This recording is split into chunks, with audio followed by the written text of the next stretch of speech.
अंजलि के घर पर बहुत चहल पहल थी। हो भी क्यों नहीं, आखिर शादी जो थी उसकी। आज पूरा घर दुल्हन की तरह सजा हुआ था।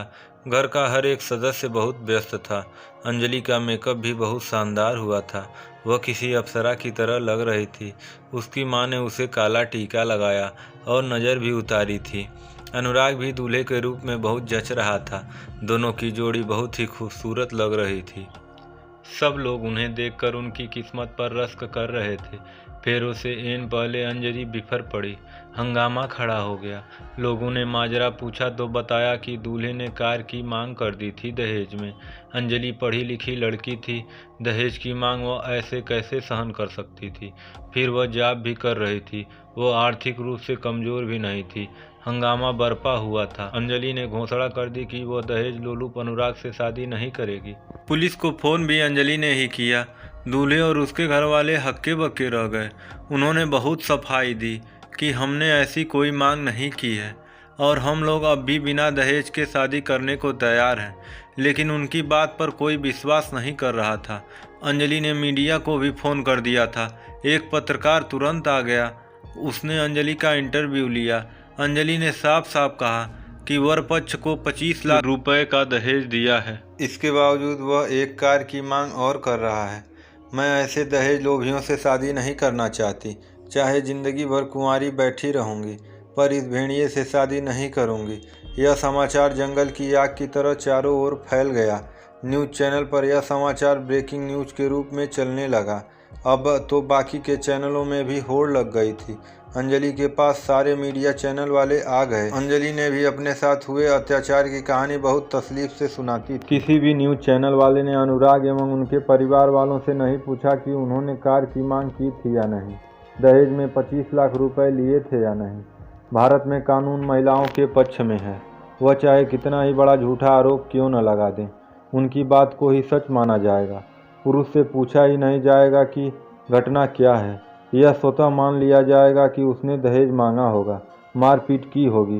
पुरुष चाहे कितना भी दुहाई देता फिरे कि उसने न कुछ कहा है और न ही कुछ किया है। दहेज की बात तो बिल्कुल ही झूठी है, मगर उसकी बात नक्कार खाने में तूती की तरह दब जाएगी। बारात बैरंग वापस लौट गए। अनुराग के पापा को दिल का दौरा पड़ा। एक नामी अस्पताल में भर्ती कराया गया। 20 लाख रुपए खर्च होने के बावजूद उन्हें बचाया नहीं जा सका। अनुराग, उसकी मां बहन को जेल में डाल दिया गया। अनुराग एक NMC में अच्छे पद पर था। उसको नौकरी से निकाल दिया। उसकी मम्मी सरकारी स्कूल में अध्यापिका थी। जेल में रहने के कारण उन्हें निलंबित कर दिया गया। अनुराग की मां और बहन को उच्च न्यायालय से बड़ी मुश्किल से जमानत मिल पाई थी, लेकिन अनुराग को 1 साल बाद जमानत मिली।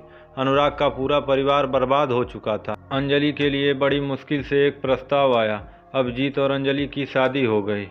कोर्ट में केस चलता रहा। 8-10 साल लगना तो बहुत मामूली सी बात है इस देश में इंसाफ के लिए। इस केस में 8 साल बाद फैसला आया। अंजलि का पूरा केस झूठा पाया गया। वस्तुतः अंजलि और अभिजीत एक दूसरे से प्रेम करते थे। विजाती होने के कारण घर वाले इस शादी के लिए तैयार नहीं थे।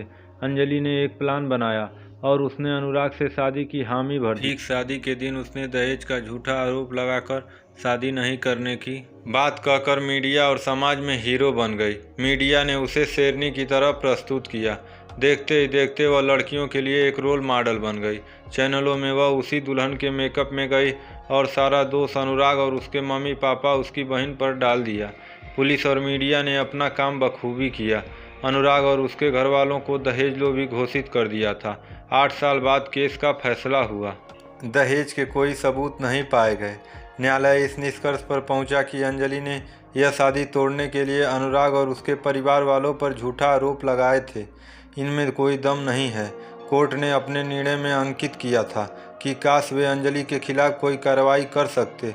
हालांकि कोर्ट अंजलि के खिलाफ केस दर्ज कर सकती थी, मगर ऐसा होता कहाँ। इस केस के कारण अनुराग की नौकरी छूट गई। 1 साल जेल में रहा।